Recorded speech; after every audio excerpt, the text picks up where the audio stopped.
gloves, masks, wipes, sanitizer, logbooks. The dirty secret about vegetable farming is that half the work is cleaning. Good afternoon, everyone. My name is Liz Colby, and I'm with Practical Farmers of Iowa. Accompanying me behind the scenes is Phoebe Eichhorst, providing invisible and hopefully flawless technical support. We will shortly be broadcasting live with Emma and Marcus Johnson, co-owners of Buffalo Ridge Orchard in Central City, Iowa, about a few of the packhouse and delivery processes they've changed this year due to COVID-19, and a few food safety procedures that are essential even during regular times. But first, like an old movie, we start with the credits at the top. We'd like to thank our major sponsors for their support of our virtual field day season. Their support helps make this virtual field day season possible, which features over 60 virtual field days. And guess what? You can attend all of them free of charge. Thank you, sponsors. Here's our A-level and B-level sponsors. A little about PFI. Practical Farmers of Iowa is a farmer-led nonprofit based out of Ames.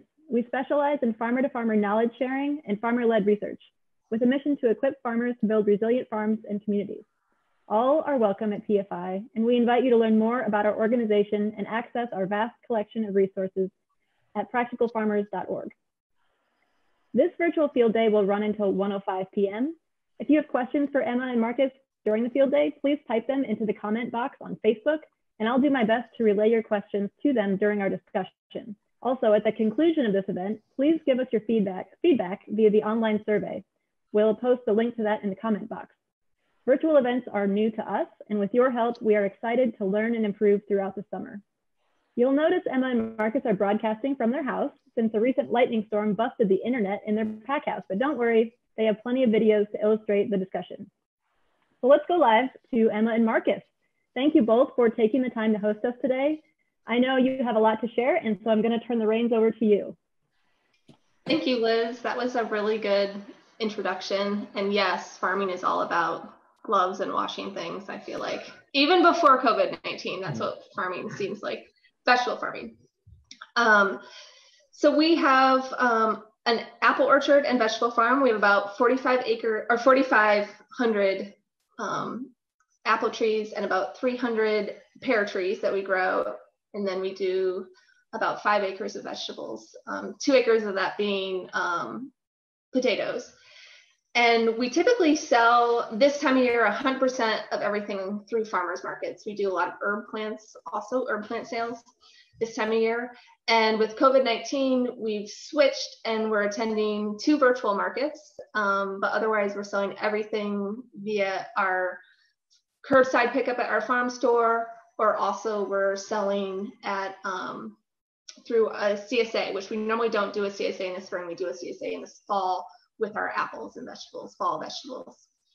And then when apple season hits, we actually shift to having about 50% of what we sell wholesale. So COVID-19, we're kind of haven't fully seen how it's going to impact our marketing model for the apples. We're hoping that the wholesale will go up because it's a lot of work to prepackage every single unit of produce down, where we're normally selling bulk units of produce. But there's a few changes that we've made in our pack house, but honestly, not too many changes, because we're always trying to make sure that we're keeping the bacteria that you're worried about as a vegetable farmer, such as Listeria and E. coli, to a minimum in our pack house. And luckily, those means and methods also keep COVID-19 at bay. So I think if you go ahead and run the first video, we're showing how we bring produce into our pack house from the field.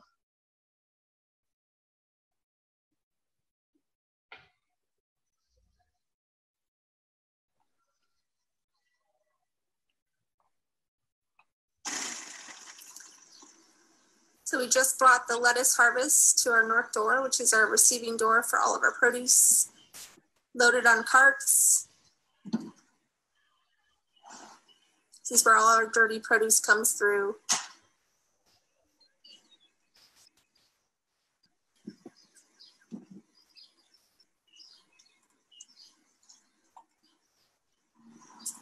You label every tub that's harvested with the harvest date, the Julian harvest date, what what was harvested and then initial it from the person who harvested it. I'm bringing it from that north door with different shoes than what I'm wearing from the field to the cooler. Can't really see in the video, but the tubs are labeled with the lot code.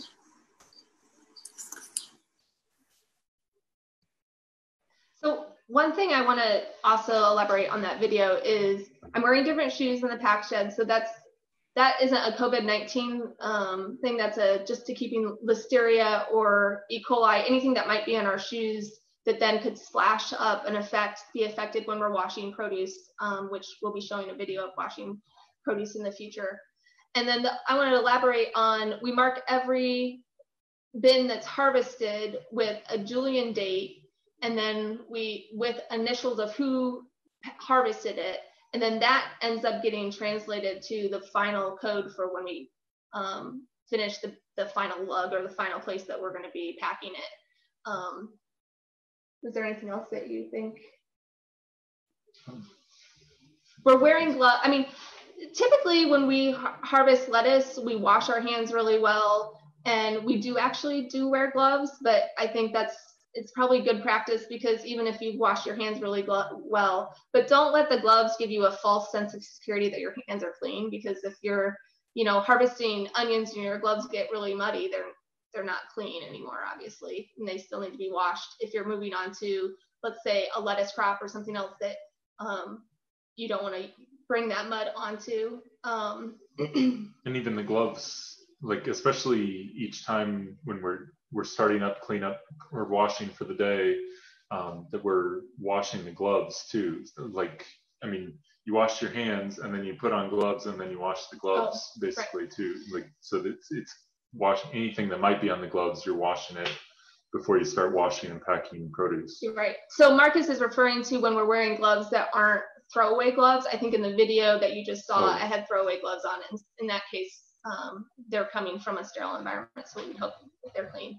But I guess we can go ahead and show how we wash the lettuce, and he can kind of talk about showing. You will see the gloves that we use in that video then.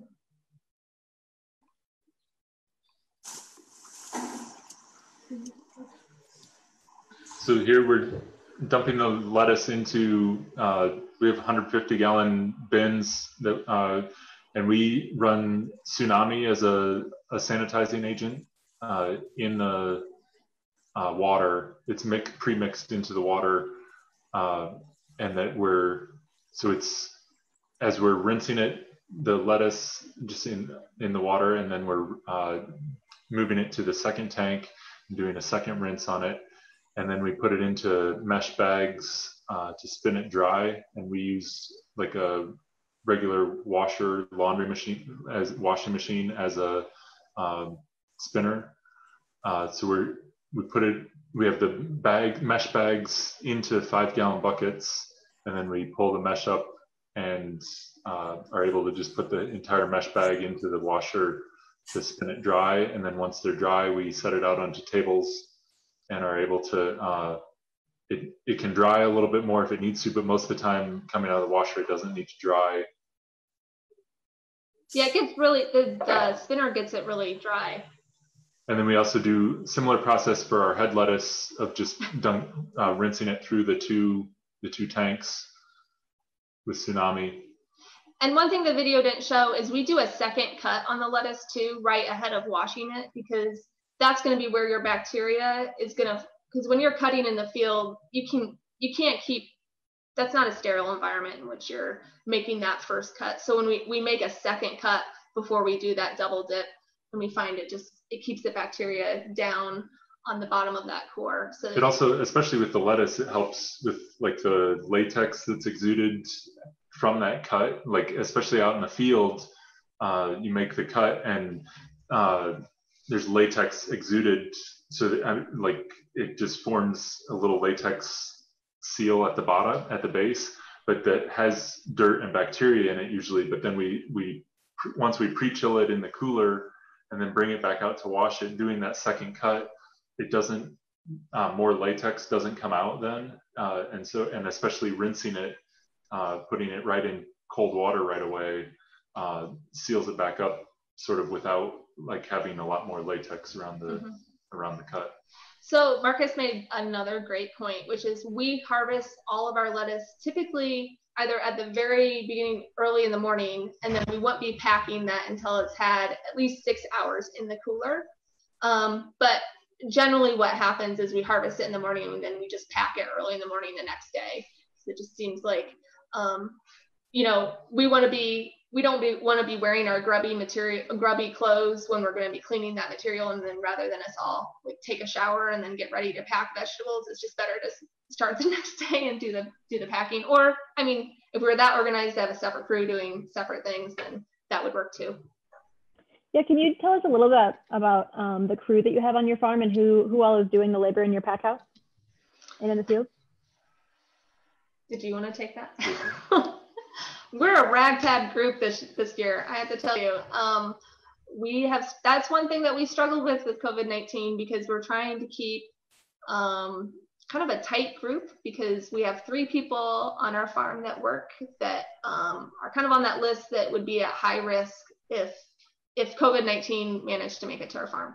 So for that reason, Marcus and I both work in the pack shed, and we're also helping with harvest. My parents are also, they're co-owners with us, and they do a ton of the labor. But we generally have kept it so that they're not in the pack house, just because if there's anywhere we're all going to be mixing together, that's probably going to be the place.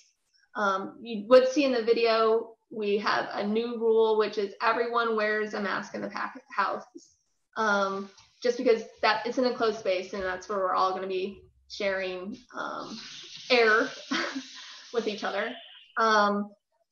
And then we also have Anna Hankins. She was a labor for learning last year for us, and she works for us part-time, but sometimes more full-time depending on the week. And then she also is actually working, she's growing flowers on our farm for U-Pick. We initially thought we were going to have this big ag experience on our farm this year, and she was going to have U-Pick to kind of go along with that. And we're still going to it's going to be more of an appointment. We're still figuring out. I think that's what a lot of farmers are probably saying. We're still figuring that out. But for that reason, we're able to trade labor a lot. And then her partner is also helping. Shay is helping. And then we have about a crew. We have a couple other people. So we have about 4 other people that are working at a part-time to full-time basis. But we could use more labor. So if you live close to Central City, we're starting thinning season. Put a little plug in. Our biggest problem is we get contacted by people who are on the side working as a waitress or something else, and we just can't bring that kind of that person in that maybe interacting with so many people on the farm because of the 3 people we're trying to keep safe. So yeah, absolutely.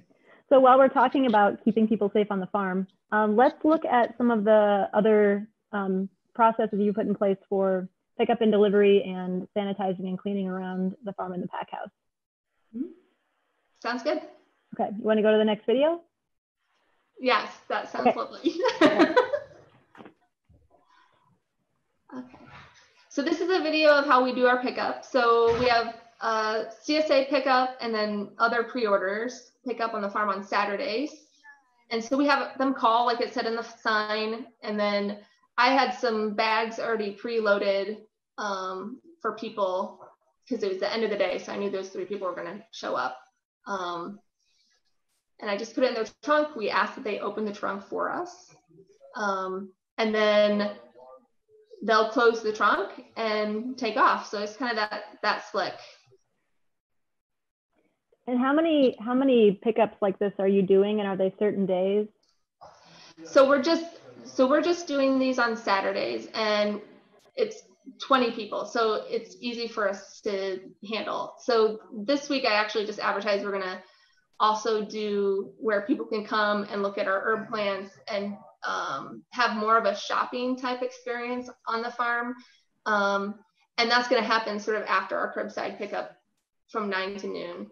And so we're just slowly dipping our toe in on different ways to get people out the farm and different ways to market our product. If you show the next video, I think it shows the delivery So we're doing 100 delivery CSAs, and that we do over 2 days, because it's about it ends up being about a 3 to 4 hour route, depending if we're doing to Iowa City or Cedar Rapids. Iowa City is a little farther for us. And that actually works really slick, because everyone has a cooler, we drop off, and they're also able to pre-order other items that we have then and have it delivered to them for free. We do charge more for the delivery CSA. So we're charging, I think, $7 a delivery, but it just is kind of built in the cost of the CSA. And originally we had advertised that people could pick up from the farm, or they could have the share delivered. And it seems consistent over the 3 months that we've sold the share. The delivery share is the preferred one, and people don't seem to care that they're having to pay more for that service. In that video, it shows, so I have the gloves on, I'm wearing my mask, and I wanted to point out, so we kind of worked out, we use QA is the surface sanitizer that we use for all of our, when we're cleaning all our harvest lugs or anything that we're packing into. And so we mix that, and it's the same active ingredient that's in the Clorox wipes a lot of times. So we end up just like mixing a solution in one of the wipe containers, and then having a cloth wipe that we wash daily for those deliveries, because otherwise we just like go through a whole bin of wipes every delivery. And so we wear gloves, and then we sanitize our hands between deliveries, basically. So I think the last one is, the last video shows sort of what we do to get the van ready before the delivery. And this is, we've always had to do the check the van over as part of our third-party certifying. We certify through GAP. And so we've always done these things, but it sort of just highlights why we're doing them also. So I did a quick booming out the back of the van, and now I'm going to go through and clear out any trash and then sanitize anything that a person might be touching before they check out. So it's kind of hard to hear me because I had the mask, but basically I'm just clearing out the trash, and then the added thing that I'm going to be doing next is I'm taking those wipes and I'm sanitizing all the surfaces that we might handle right before before I did this, I swept out the van. I was able to kind of, I will mop it if it's really dirty. I'm so good at cleaning. I mean, I'm thinking, I hope all farmers are doing this. Do you have any idea of how common it is for farmers to follow this type of cleaning regimen? I think farmers, I mean, it just depends, I think, on where you're selling your product. So since we sell 50% wholesale, I think we were already kind of equipped that we're when we harvest things, we try to keep it off the ground. We're following certain guidelines just because, we're selling to hospitals, and we're already selling to nursing homes. So we're already selling to individuals that, I mean, in all likelihood, we're more likely to have our produce spread E. coli or Listeria than COVID-19. So, but luckily, the big thing is if you use sort of the same cleanliness on how you handle your produce, you get rid of all those things. Cleaning mod. So we're going to go ahead and record that we clean the vehicle. If you didn't hear that, so I'm clearing out. So with our third-party certifier, they don't think that we did it unless it's written down. So many of the things that we've shown you, we end up having to put in a log. And this is one example of this. And actually, last year I lost points when I certified. I had this logbook that I showed that we clean our van, but I didn't have a logbook for when, let's say, the food hub stops at our place and picks up produce, and I didn't have a logbook that showed that I inspected that vehicle and that it was clean, which I thought was kind of funny because the person who was picking up from the food hub was actually like our food safety trainer. So I was like, well, yeah, I mean, it was clean. Like, but you have to get in the habit of keeping some records. And I have other examples of logbooks that we keep, but a lot of it has to do with traceability, but then also that if you've cleaned it, you should just write down that you cleaned it. Go ahead, and if you have the other like logbooks there, want to talk about sort of what your other processes are, go ahead and grab those. Sure.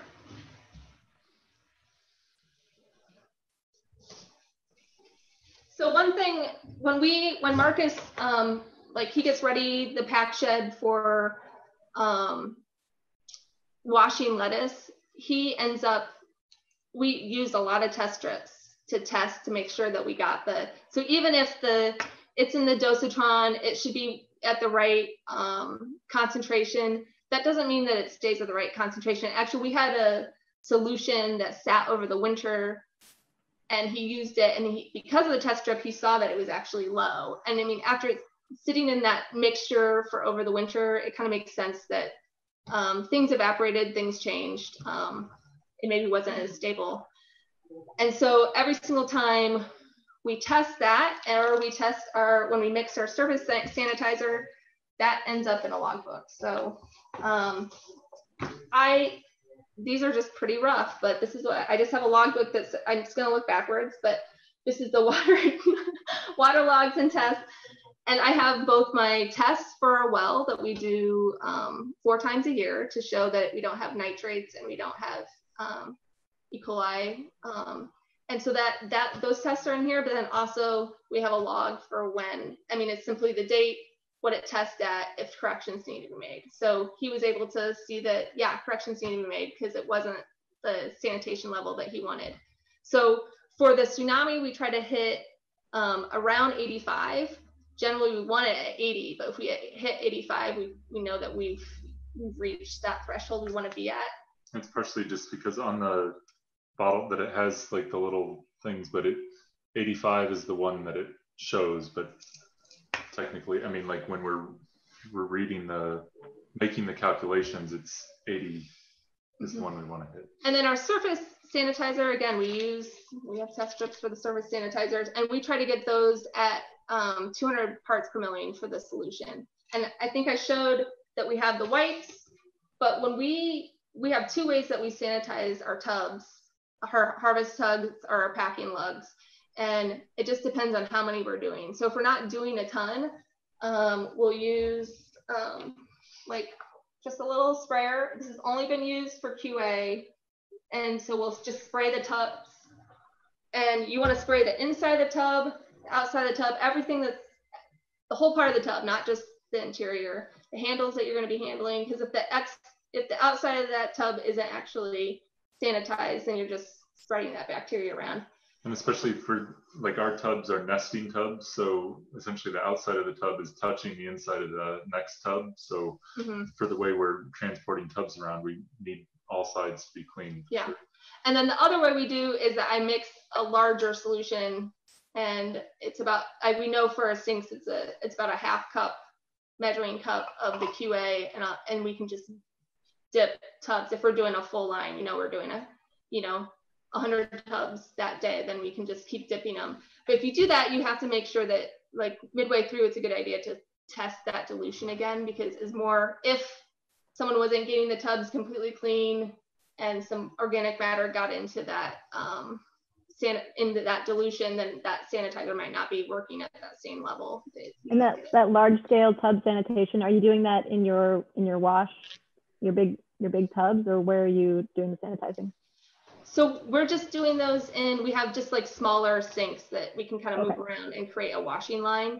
But we do also use those big 150 gallon tanks for washing, because it just gives a little bit more. We normally harvest everything in these cubes right here, and those are kind of hard to get a sink. The sink is actually exactly this size, so it's really good for dipping, but it's not so great for cleaning if you're trying to get clean every single side. Is there anything else? I think so that's the big, water is a big deal. So if you have good water, you're not gonna spread. And then making sure you cool that produce down to that temperature. at that threshold, you don't want the water, you don't want that item that you have to be warmer than the water because it's going to take in bacteria. So that's the reason that we cool it down. And then after we've done everything fabulous, we got to record it. And I think we talked about putting the pack date for everyone and then who packed it. And then once that gets fully packed and cleaned, then that ends up, we end up filling out an actual ticket if we were doing it wholesale. And I'm sorry, everything's backwards. But it's not backwards, Emma. It reads perfectly to me. Okay, well, it's backwards to me. I know. Okay, so it shows, you know, who's it delivered to. Like, this is going to get delivered to PFI. We made a fake one. And then the date of the delivery, how much is delivered, what it is. And then down below, you can see the lot code, which is the Julian date, and then I think the pack date. I can't read it very well. And then who packed it, and then there'll be two names of who packed it and harvested it were two different people. So that's how we would normally pack for all of our lugs. But I think you saw in the lettuce video, we're now putting a lot of things in bags. It's interesting because when we sell lettuce at farmers market, we normally send it bulk and then bag it at the farmers market because of it gets condensation otherwise if we have it pre-bagged. And so now a lot of that like pre-bagging is all happening in the pack shed. So we have to sort of offset how long packing produce takes.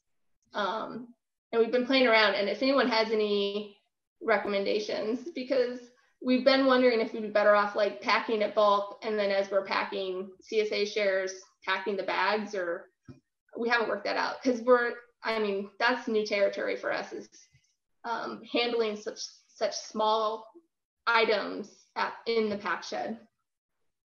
But, where do you keep all of your logbooks so that they're most accessible? Do you keep them in an office in your pack house, or are they close to the wash tubs, or how do you do that? Mm-hmm. So they all sit on a shelf there's a table that's, I'm not sure if you saw it in the video, but there's a table that's close to the cooler doors, and that's where all our extra scales and our logbooks sit right there. So people kind of, as things are going in the cooler, something should go in the logbook. That's so why don't you go ahead and show that video again? Is that the first video of the lettuce going in the cooler? Okay. Yep.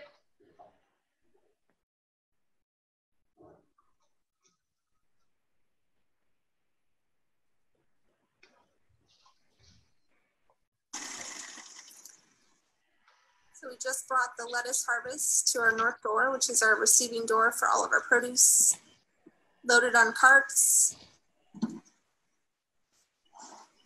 This is where all our dirty produce comes through. So we keep everything 6 inches. We want to keep everything off the ground. So we always either have on a field cart, or we have pallets that we move around out in the field. We label every tub that's harvested with that's the table. It's where everything lives. We have our scales. I mean, it's pretty. You can see against that wall was an example of how people need to fill out the blue tape harvest. Do you want to back up the video and just kind of pause it so we can get a look at that there? Yeah, so you can kind of see there's blue tape along above the electrical outlet. That's my example for employees on how they should fill it out. Hey, whatever we have works. one of those. We have one of those for the final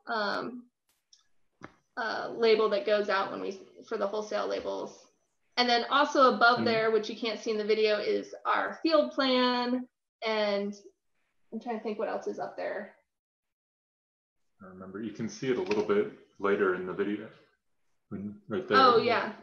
The calendar. The calendar, because it's hard to know what the Julian date is because we don't think that way. But we have the field plan up there. And then the other thing that I was going to say was, go ahead. Well, we use the blue tape because it's easily removable from the tubs, but sticks even when it's wet, and that we can write on it.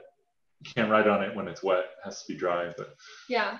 So Jason Grimm he got some money to sort of revolutionize how people do their packing on this point. Because I mean, I think we feel like we have other label makers, and if we could just print a label and slap it on, maybe that would be easier. So we're kind of beta testing out some things that they're working out with the RC&D. So we might get like super techie with this pretty soon, or maybe in a couple years, we'll see. But it'll be nice because what he has worked out, it actually then tells you what your inventory is. Because when all 3 coolers are packed full, and then our other cooler and our other shed is full, someone has to do inventory like every, because you sell stuff, there's a little bit of a wash, so someone has to do inventory once a week, which is kind of you just feel like those hours are lost. But yeah. Having those labels makes at least you know where to look to find out how long something's been in the cooler. It's a good point. Yeah. And you're always trying to you're moving the oldest stuff, as quick as before the new stuff. So that helps quite a bit. And your Packhouse is pretty new also. Do you want to share any tips or resources for folks about how you planned that or built that, or what was useful to you? Yeah, so I think, it was definitely useful to first go through food safety training. Iowa State has a great program that I think gets you at least thinking about how things might circulate and move. I think that we were in such a rush because we just needed cooler space in such a bad way that I think a lot of people probably feel like, I think we wish we did maybe even more planning than we did. But the good news is, we put a lot of trench drains in because we just kind of needed things to be pretty flexible on how we move things around. And even at this point, like we had never thought we would have our root vegetable washing line in the Packhouse that was going to stay outside because it's just so messy. But last year it got cold so quick, we ended up having to move that in.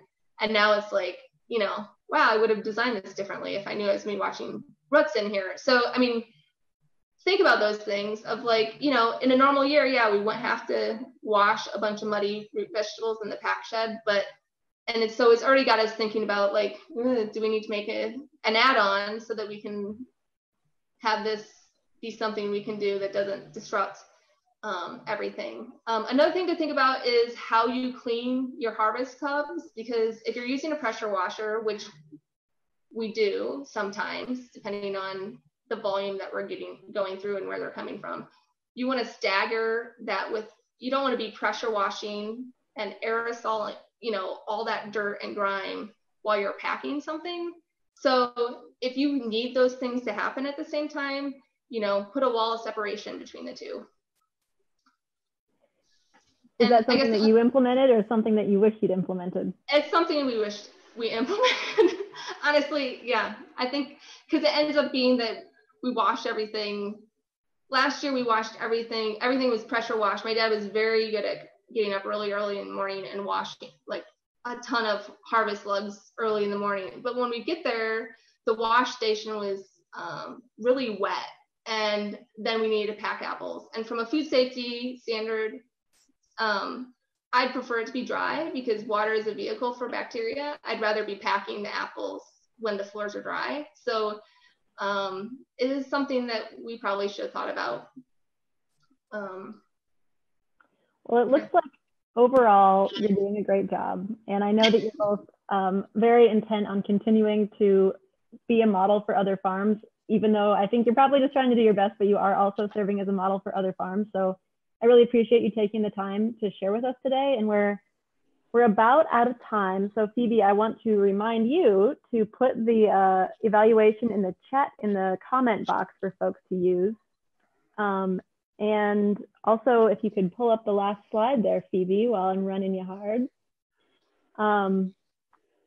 If you want, all of you viewers, if you want to keep keeping up with the Johnsons, you're in luck because there are 2 more virtual field days featuring Emma and Marcus later this summer. One focused on cherry tomato production and another focused on how they test their apple varieties for ripeness. And if you don't want to wait until July to see what they're up to, you can follow them on Facebook and Instagram at Buffalo Ridge Orchard, and you can also follow Practical Farmers of Iowa there.